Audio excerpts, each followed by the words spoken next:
Dalam Al-Quran, Allah Subhanahu wa Ta'ala menjelaskan dengan tegas bahwa sebagian orang Yahudi mengatakan Uzair adalah anak Allah, dan sebagian orang Nasrani mengatakan Al-Masih Isa putra Maryam adalah anak Allah. Firman Allah dalam surah At-Taubah ayat 30 menyebutkan, orang-orang Yahudi berkata, Uzair adalah anak Allah, dan orang-orang Nasrani berkata, Al-Masih adalah anak Allah. Demikianlah ucapan mereka dengan mulut mereka. Mereka meniru perkataan orang-orang kafir yang terdahulu. Allah memerangi mereka, betapa sesatnya mereka. Ayat ini turun sebagai penegasan terhadap kesesatan keyakinan yang telah menyimpang jauh dari tauhid yang dibawa oleh para nabi. Para ulama ahli tafsir seperti Imam Ibnu Katsir, Imam Ats-Tsabari, dan para mufasir besar lainnya menafsirkan ayat ini dengan penjelasan yang dalam mengenai sebab dan makna ucapan tersebut. Menurut penjelasan Imam Ibnu Katsir rahimahullah dalam Tafsirul Qur'anil Azhim, orang Yahudi yang hidup di Madinah pada masa Rasulullah Shallallahu Alaihi Wasallam terdiri dari beberapa kabilah besar seperti Bani Quraizah, Bani Nadhir, dan Bani Qainuqa.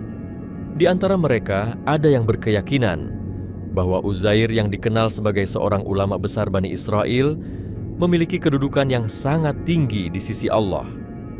Mereka menganggap Uzair telah menghidupkan kembali Taurat setelah hilang dari ingatan manusia pasca kehancuran Baitul Maqdis.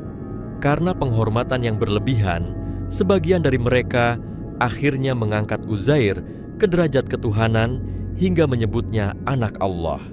Ibnu Katsir menjelaskan bahwa tidak semua orang Yahudi berkeyakinan demikian, tetapi keyakinan ini cukup kuat di kalangan mereka sehingga Allah mengabadikannya dalam Al-Quran sebagai bentuk peringatan terhadap kesyirikan. Imam Al-Qurtubi menambahkan bahwa penyebutan Uzair sebagai anak Allah muncul dari rasa kagum yang berlebihan terhadap kemampuan dan ilmu Uzair, sehingga mereka lupa bahwa dia hanyalah seorang hamba dan nabi yang diutus oleh Allah, bukan bagian dari zat ketuhanan. Sedangkan menurut Imam Ats-Tsabari, keyakinan itu muncul karena mereka memandang Uzair telah mengajarkan kembali hukum-hukum Taurat yang telah hilang dan dianggap memiliki hubungan khusus dengan Allah. Dalam pandangan mereka, hal itu hanya mungkin terjadi jika Uzair memiliki hubungan ketuhanan, sehingga mereka menyebutnya anak Allah sebagai bentuk penghormatan yang melampaui batas. Imam Ats-Tsabari menegaskan bahwa istilah anak Allah dalam tradisi mereka bukan sekadar ungkapan penghormatan, tetapi benar-benar mengandung keyakinan bahwa Uzair memiliki sifat ketuhanan, dan inilah yang menjadikan mereka tergolong musyrik. Para ulama menjelaskan bahwa penyimpangan ini serupa dengan penyimpangan kaum terdahulu, seperti kaum yang menyembah berhala karena memuliakan orang-orang syalih yang telah wafat. Dengan demikian, asal mula kekufuran Yahudi terhadap tauhid adalah karena mereka meninggikan seorang nabi melebihi batas kemanusiaannya. Adapun orang Nasrani yang mengatakan bahwa Isa Al-Masih putra Maryam adalah anak Allah, maka ini adalah penyimpangan yang lebih besar lagi. Dalam ajaran tauhid yang dibawa oleh Nabi Isa sendiri, tidak ada ajaran yang mengandung ketuhanan dirinya. Para ulama menyebutkan bahwa penyimpangan ini terjadi setelah diangkatnya Isa ke langit, ketika para pengikutnya berbeda pendapat mengenai hakikat Isa. Imam Ibnu Taimiyah rahimahullah dalam kitab Al-Jawab Asy-Syahih Liman Baddala Dinal Masih menjelaskan bahwa awalnya pengikut Nabi Isa hanyalah orang-orang yang beriman kepada Allah dan kepada risalah Isa sebagai nabi dan utusan Allah. Namun, setelah beberapa generasi, muncul pengaruh filsafat Yunani dan kepercayaan pagan Romawi yang menyembah dewa-dewa dengan konsep Trinitas. Dari sinilah muncul konsep ketuhanan Isa yang dikenal sebagai Al-Aqidah Ats-Tsulatsiyah, yaitu keyakinan tentang Tuhan Bapa, Tuhan Anak, dan Roh Kudus. Imam Ibnu Taimiyah menegaskan bahwa konsep ini tidak pernah diajarkan oleh Isa, tetapi diada-adakan oleh Paulus dan diterima oleh gereja-gereja Romawi untuk menyesuaikan dengan kepercayaan bangsa kafir pada masa itu. Para ulama tafsir seperti Imam Fakhruddin Ar-Razi juga menjelaskan bahwa istilah anak Allah yang diucapkan oleh orang Nasrani bukan hanya simbol kasih sayang seperti yang diklaim sebagian teolog mereka, tetapi mengandung unsur ketuhanan, karena mereka berkeyakinan bahwa Isa adalah bagian dari zat Tuhan, maka mereka terjatuh dalam syirik yang paling besar. Fakhruddin Ar-Razi menjelaskan bahwa dalam bahasa Arab maupun dalam konteks ilahi, penyandaran anak kepada Allah secara hakiki tidak mungkin karena Allah tidak beranak dan tidak diperanakan. Jika ada yang mengatakan anak dalam makna kiasan sebagai makhluk yang diciptakan dengan kasih, maka itu pun keliru, karena semua makhluk adalah ciptaan Allah yang dikasihi tanpa terkecuali.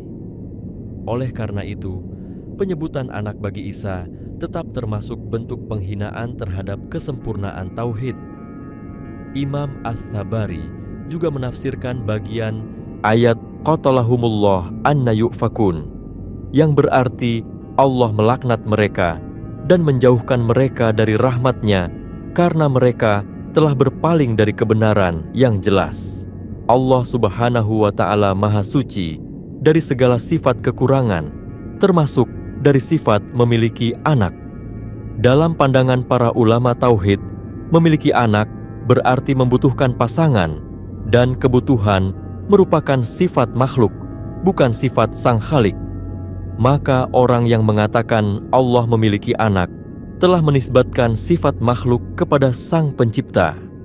Inilah bentuk kesesatan paling nyata yang menyalahi seluruh ajaran para nabi.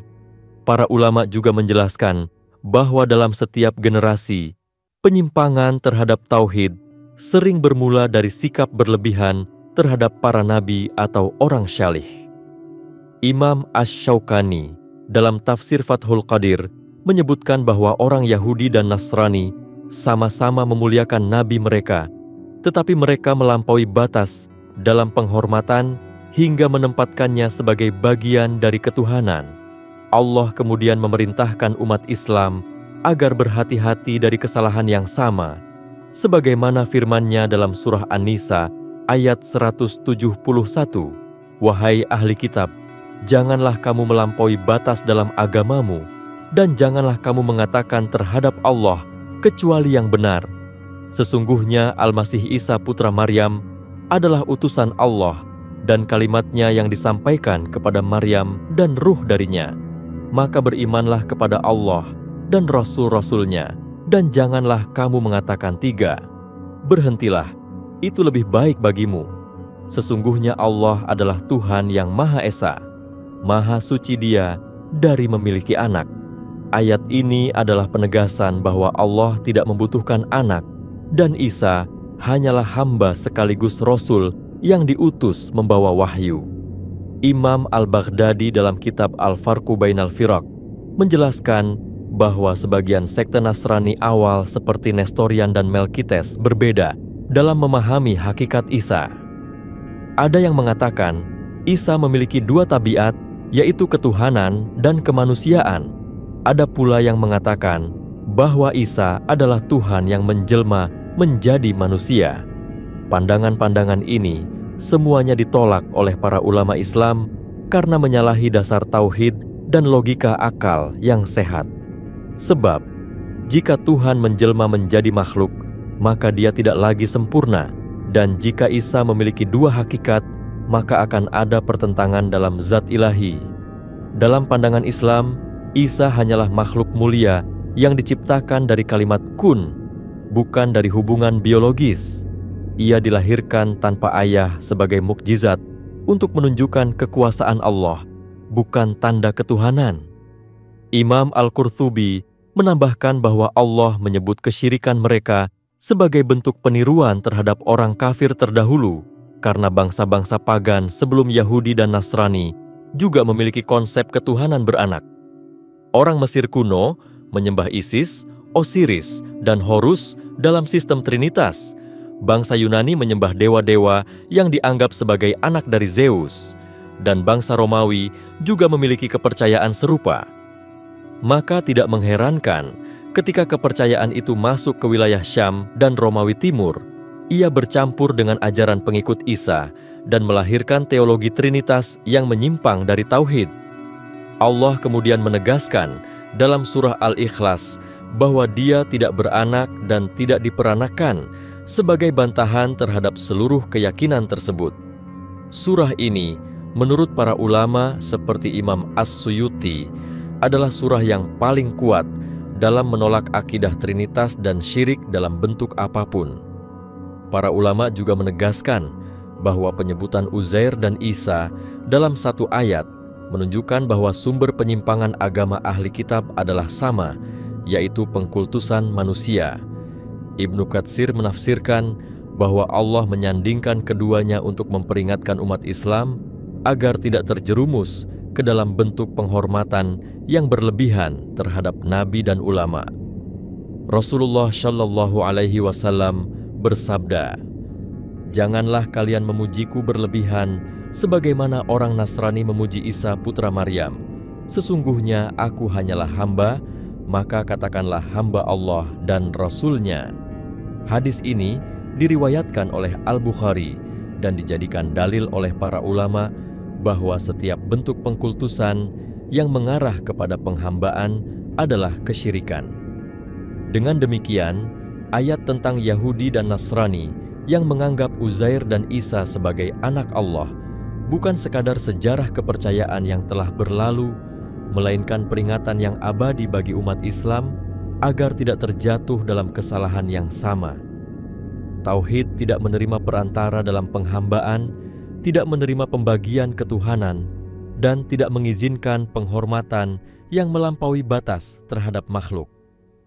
Allah adalah satu-satunya yang berhak disembah, tidak ada yang serupa dan setara dengannya. Imam Ats-Tahawi dalam Aqidah Tahawiyah menegaskan, Dia tidak dilahirkan, tidak melahirkan, tidak ada sesuatu pun yang menyamainya. Maka siapa yang menetapkan bagi Allah sifat memiliki anak, berarti Dia telah menetapkan bagi Allah sifat makhluk dan telah keluar dari batas keesaan. Kesimpulan para ulama adalah bahwa kesesatan Yahudi dan Nasrani dalam hal ini berakar pada dua hal, yaitu pengkultusan manusia dan penyimpangan makna wahyu. Mereka menyelewengkan makna anak menjadi hubungan ketuhanan, padahal Allah Maha Suci dari itu. Tauhid yang dibawa para nabi dari zaman ke zaman senantiasa menolak segala bentuk penyekutuan. Allah mengutus Isa dengan kalimat kebenaran dan mengutus Muhammad Shallallahu Alaihi Wasallam untuk meluruskan penyimpangan tersebut. Maka siapa yang beriman kepada Allah dengan keimanan yang murni tidak akan menyebut baginya anak ataupun sekutu, karena sesungguhnya Allah adalah Rabb yang Esa, tidak ada Tuhan selain Dia. Sesungguhnya pernyataan bahwa Allah memiliki anak adalah bentuk penghinaan terhadap keagungan dan kesempurnaan sifat-Nya. Allah Maha Esa dalam zat, sifat, dan perbuatan. Tidak ada sesuatu pun yang menyerupainya. Ketika kaum Yahudi berkata Uzair anak Allah dan kaum Nasrani berkata Isa anak Allah, maka mereka telah menetapkan bagi Allah sifat-sifat makhluk yang bergantung dan terbatas. Dalam pandangan para ulama, ini bukan hanya kekeliruan logika, tetapi juga pelanggaran terhadap prinsip keimanan yang paling mendasar. Allah tidak mungkin beranak karena tidak ada sesuatu pun yang setara dengannya. Seandainya Allah memiliki anak, tentu ada pasangan, kebutuhan, dan keserupaan dengan makhluk, dan semua itu mustahil bagi zat yang maha sempurna. Imam Abu Ja'far Ats-Tahawi dalam kitab Aqidah Tahawiyah menegaskan bahwa Allah tidak diserupai oleh makhluk dan tidak membutuhkan siapapun. Anak adalah simbol kelemahan karena lahir dari kebutuhan melanjutkan keturunan, sedangkan Allah kekal tanpa permulaan dan tanpa akhir, tidak butuh pengganti atau pewaris. Para ulama juga menjelaskan bahwa penyimpangan akidah ahli kitab tidak muncul secara tiba-tiba, tetapi melalui proses panjang yang melibatkan hawa nafsu, taklid terhadap leluhur, dan pengaruh budaya luar.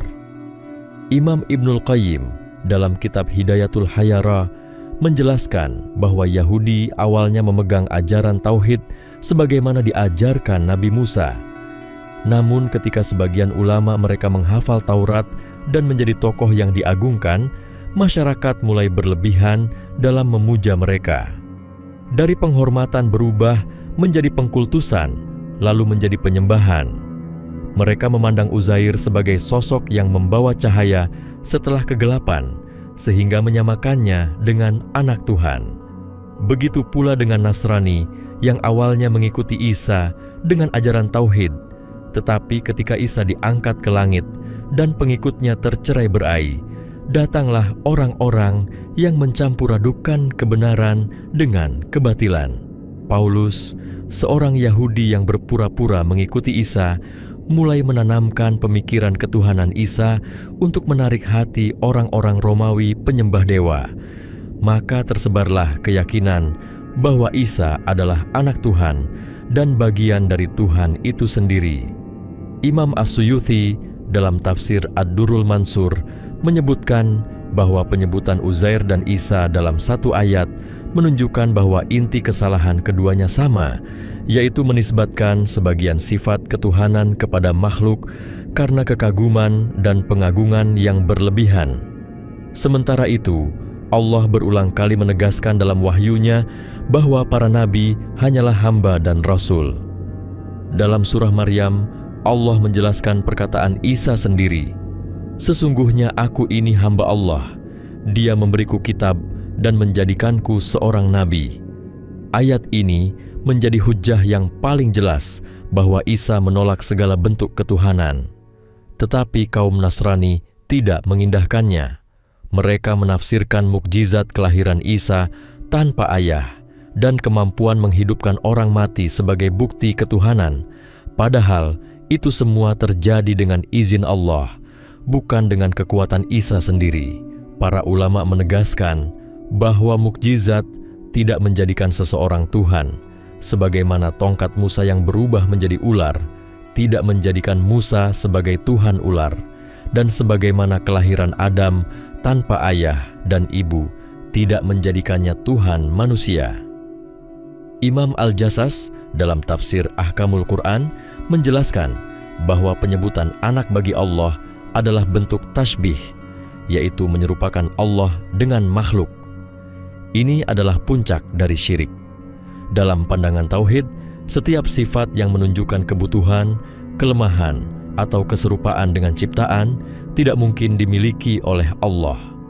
Karena itu, orang yang mengatakan Allah punya anak sebenarnya telah mengingkari keesaan Allah, meskipun mengaku beriman. Allah menegaskan dalam surah Yunus ayat 68, mereka berkata Allah mengambil anak, Maha suci Dia, Dialah yang maha kaya, miliknya apa yang di langit dan di bumi. Ayat ini menunjukkan bahwa Allah tidak memerlukan anak, karena seluruh makhluk adalah miliknya. Anak diciptakan untuk meneruskan keberadaan orang tua setelah mati, sedangkan Allah tidak mati dan tidak binasa. Maka, menganggap Allah punya anak berarti menuduh Allah lemah dan fana, sesuatu yang mustahil bagi zat yang maha hidup dan maha berdiri sendiri. Para ulama kalam juga menjelaskan bahwa dalam keyakinan Nasrani, istilah anak Allah memiliki makna ketuhanan yang melebur dalam zatnya. Mereka menyebut Isa sebagai Logos, firman yang menjadi manusia. Pandangan ini berasal dari filsafat Yunani yang meyakini bahwa Tuhan turun ke dunia dalam bentuk manusia.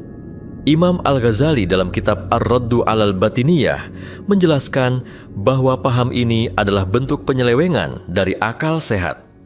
Sebab, jika Tuhan menjelma menjadi manusia, maka Dia akan terbatas oleh ruang dan waktu, bisa lapar, haus, dan lelah. Padahal, sifat Tuhan adalah bebas dari segala kekurangan. Ketika Isa makan, tidur, dan mengalami penderitaan, semua itu adalah sifat makhluk, bukan sifat ilahi. Maka mustahil Tuhan yang sejati mengalami perubahan dan keterbatasan sebagaimana Isa yang dilahirkan dan hidup di bumi. Inilah alasan para ulama menyebut akidah Trinitas sebagai kontradiksi logika dan keyakinan yang mustahil secara rasional maupun syar'i. Dalam pandangan Islam, Allah menegaskan bahwa segala bentuk penghormatan kepada Nabi dan Rasul tidak boleh keluar dari batas penghambaan. Nabi adalah makhluk pilihan, bukan bagian dari ketuhanan. Imam An-Nawawi menjelaskan bahwa umat Islam diperintahkan untuk mencintai Rasulullah Shallallahu Alaihi Wasallam melebihi cinta kepada diri sendiri, tetapi cinta itu dalam bentuk ketaatan, bukan penyembahan. Cinta kepada Nabi adalah bagian dari iman, sedangkan penyembahan kepada Nabi adalah kemusyrikan. Maka Allah mengingatkan dalam surah Al-Kahfi ayat 110, "Katakanlah sesungguhnya aku hanyalah manusia seperti kamu, yang diwahyukan kepadaku bahwa Tuhanmu adalah Tuhan yang Maha Esa." Ayat ini menegaskan bahwa kenabian tidak mengubah hakikat kemanusiaan. Karena itu, setiap umat yang menjadikan nabinya sebagai anak atau bagian dari Tuhan berarti telah melampaui batas yang ditetapkan wahyu. Para ulama juga mengaitkan ayat tentang Uzair dan Isa dengan konsep gulu atau sikap berlebihan dalam beragama. Gulu adalah akar dari setiap kesesatan, sebagaimana sabda Nabi Muhammad Shallallahu Alaihi Wasallam, "Hati-hatilah kalian dari sikap berlebihan, karena sesungguhnya yang membinasakan umat-umat sebelum kalian adalah sikap berlebihan dalam agama." Ucapan ini diriwayatkan oleh Ibnu Majah dan dinilai sahih. Yahudi dan Nasrani adalah contoh nyata bagaimana ghulu terhadap Nabi mereka mengantarkan pada kesyirikan. Ketika manusia tidak mampu membedakan antara pengagungan yang benar dan pengkultusan yang melampaui batas, maka mereka akan mengangkat manusia menjadi Tuhan. Padahal semua nabi datang membawa pesan yang sama, yaitu menyembah Allah semata dan menjauhi segala bentuk syirik. Imam Asy-Sya'rawi menjelaskan dalam tafsirnya bahwa ayat tentang Uzair dan Isa mengandung hikmah besar bagi umat Islam. Allah ingin menunjukkan bahwa penyimpangan bisa terjadi bahkan pada umat yang dahulu menerima wahyu dan mengenal para nabi. Maka umat Islam harus menjaga kemurnian tauhid dengan ilmu dan kehati-hatian. Barang siapa mencintai ulama, wali, atau nabi dengan cinta yang benar, maka cintanya itu akan menambah iman. Namun, bila cinta itu disertai pengagungan yang memalingkan dari Allah, maka cintanya berubah menjadi kesyirikan. Inilah sebabnya Allah menutup ayat tentang Yahudi dan Nasrani dengan kalimat Allah memerangi mereka, betapa sesatnya mereka. Imam Al-Baghdadi menjelaskan bahwa kalimat ini bukan hanya laknat, tetapi juga pengumuman bahwa mereka telah kehilangan arah dari fitrah yang lurus. Bagi para ulama, pembahasan tentang Yahudi dan Nasrani bukan untuk mencela mereka secara pribadi, tetapi sebagai pelajaran agar umat Islam tidak tergelincir ke jalan yang sama. Karena itu, Rasulullah Shallallahu Alaihi Wasallam bersabda bahwa umat Islam akan mengikuti jejak umat terdahulu sejengkal demi sejengkal.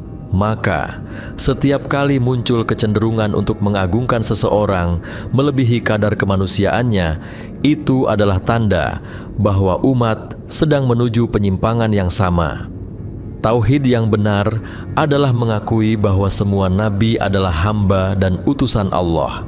Uzair, Musa, Isa, dan Muhammad semuanya membawa risalah yang satu, yaitu La ilaha illallah.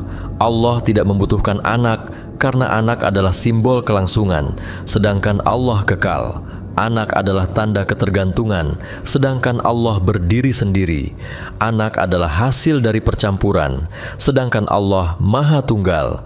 Karena itu, ketika Yahudi dan Nasrani mengatakan Uzair dan Isa anak Allah, maka mereka sejatinya telah menciptakan Tuhan-Tuhan baru dalam khayalan mereka sendiri. Tauhid Islam datang untuk menghancurkan segala bentuk khayalan itu dan mengembalikan manusia pada penghambaan murni kepada Allah yang Maha Esa, Tuhan yang tidak beranak dan tidak diperanakan, dan tidak ada sesuatu pun yang setara dengannya. Keyakinan bahwa Allah memiliki anak tidak hanya bertentangan dengan tauhid, tetapi juga bertentangan dengan fitrah akal yang lurus. Para ulama menjelaskan bahwa akal manusia secara naluriah memahami bahwa Sang Pencipta pasti berbeda dengan ciptaannya. Jika sesuatu memiliki anak, berarti ia berasal dari jenis yang sama, sebab anak adalah bagian dari asalnya. Maka, ketika manusia berkata Allah mempunyai anak, ia sebenarnya telah menyamakan Allah dengan makhluk yang memiliki jenis, pasangan, dan keturunan. Padahal Allah tidak memiliki jenis dan tidak mungkin diserupakan dengan sesuatu apapun.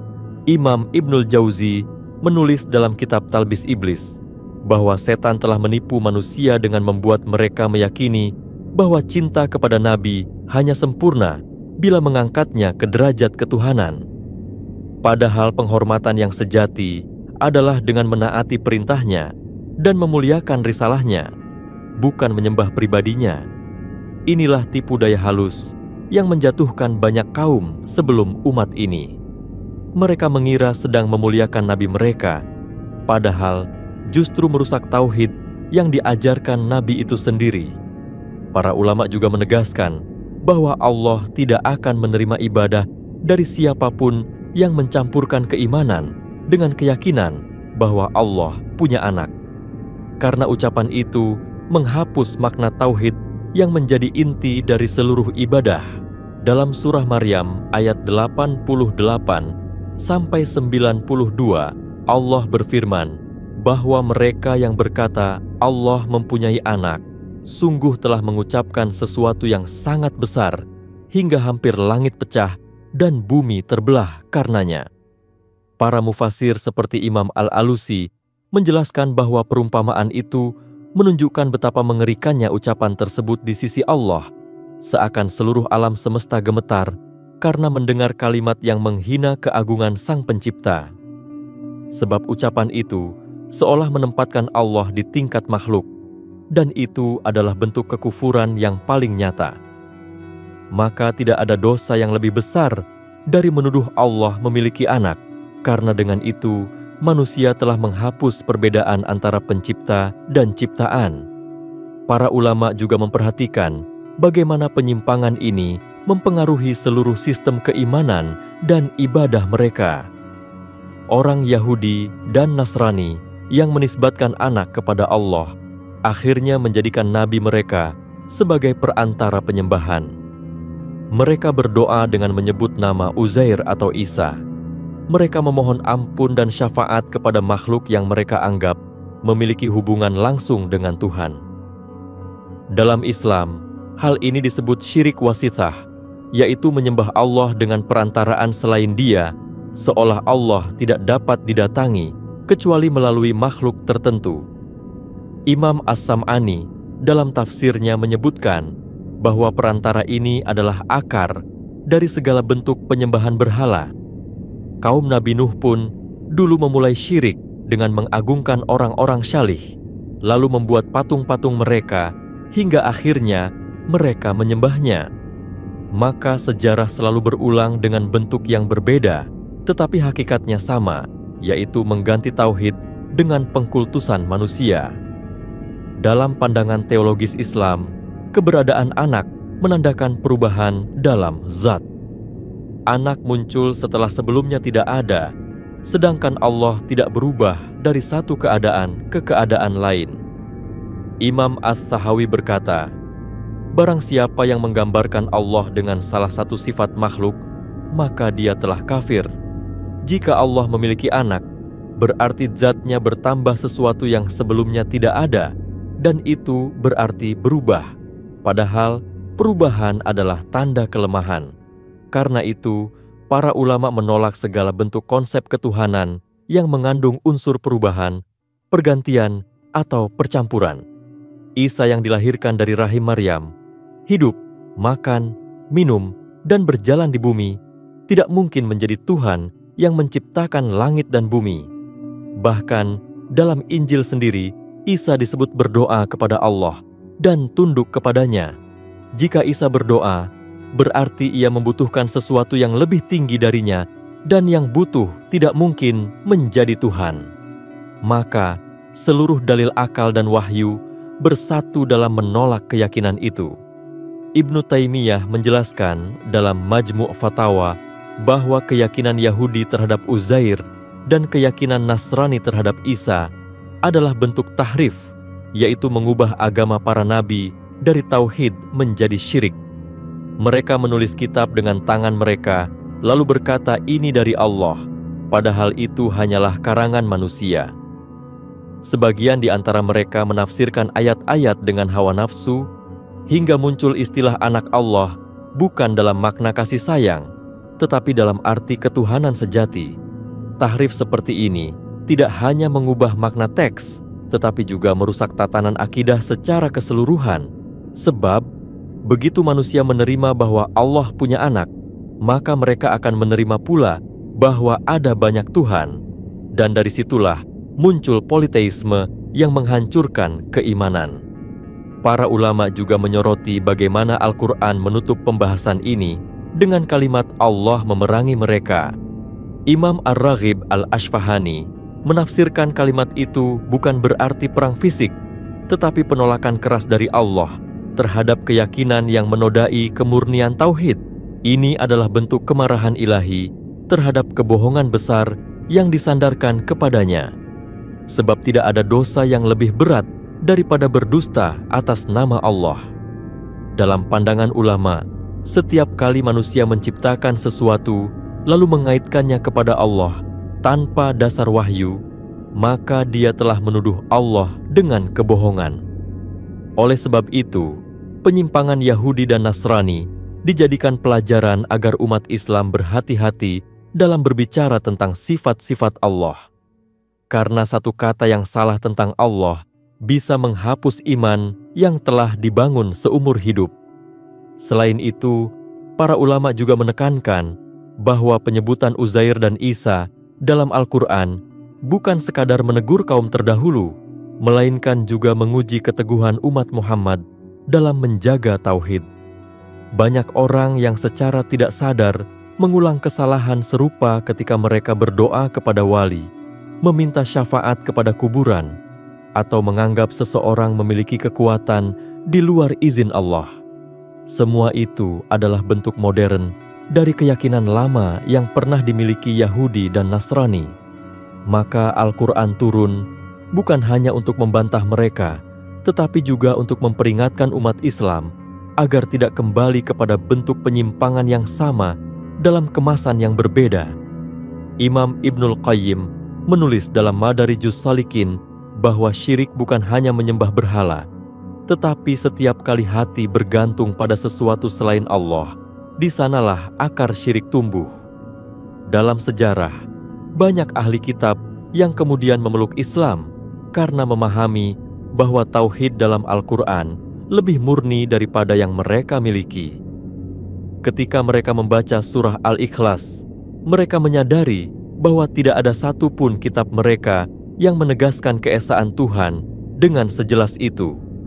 Allah Maha Esa, tidak bergantung, tidak beranak, tidak diperanakan, dan tidak ada yang serupa dengannya. Ayat ini adalah kunci pemisah antara iman dan kufur. Imam Al-Baidawi berkata bahwa surah ini merupakan jawaban sempurna terhadap seluruh penyimpangan teologis manusia sejak zaman dahulu. Siapapun yang memahaminya dengan benar akan menolak dengan sendirinya konsep anak Tuhan atau persekutuan dalam ketuhanan.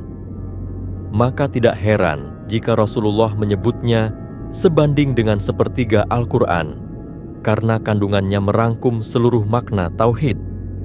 Para ulama juga menilai bahwa penyimpangan Yahudi dan Nasrani dalam masalah ini berakar dari dua hal yang sama: kelemahan dalam ilmu dan kecenderungan kepada hawa nafsu.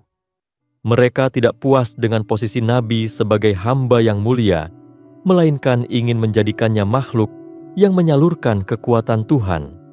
Kelemahan ini diperparah oleh ketidaktahuan mereka terhadap sifat-sifat Allah yang sebenarnya. Jika mereka memahami bahwa Allah Maha Sempurna, tentu mereka tidak akan berani menisbatkan anak kepadanya. Sebab orang yang mengenal Allah dengan sebenar-benarnya pengenalan akan mengetahui bahwa tidak ada sesuatu pun yang menyamainya, tidak dalam zat, sifat, maupun perbuatan. Dengan demikian, para ulama sepakat bahwa penyataan Yahudi tentang Uzair dan Nasrani tentang Isa sebagai anak Allah adalah kesalahan terbesar dalam sejarah keimanan manusia. Ia bukan hanya bentuk kesyirikan, tetapi juga penghinaan terhadap risalah para nabi yang datang membawa pesan yang sama, yaitu penyembahan hanya kepada Allah. Maka siapa yang ingin tetap berada di jalan para nabi harus memurnikan keyakinannya dari segala bentuk pengkultusan makhluk, meskipun makhluk itu seorang nabi yang mulia, karena hanya Allah yang berhak dipuji dengan pujian sempurna. Hanya Dia yang disembah tanpa perantara, dan hanya Dia yang layak diserahkan segala urusan. Tidak ada anak, tidak ada sekutu, tidak ada bagian dari zatnya pada siapapun, karena Dia adalah Tuhan yang esa, yang tidak pernah berubah, tidak butuh, dan tidak menyerupai makhluk ciptaannya.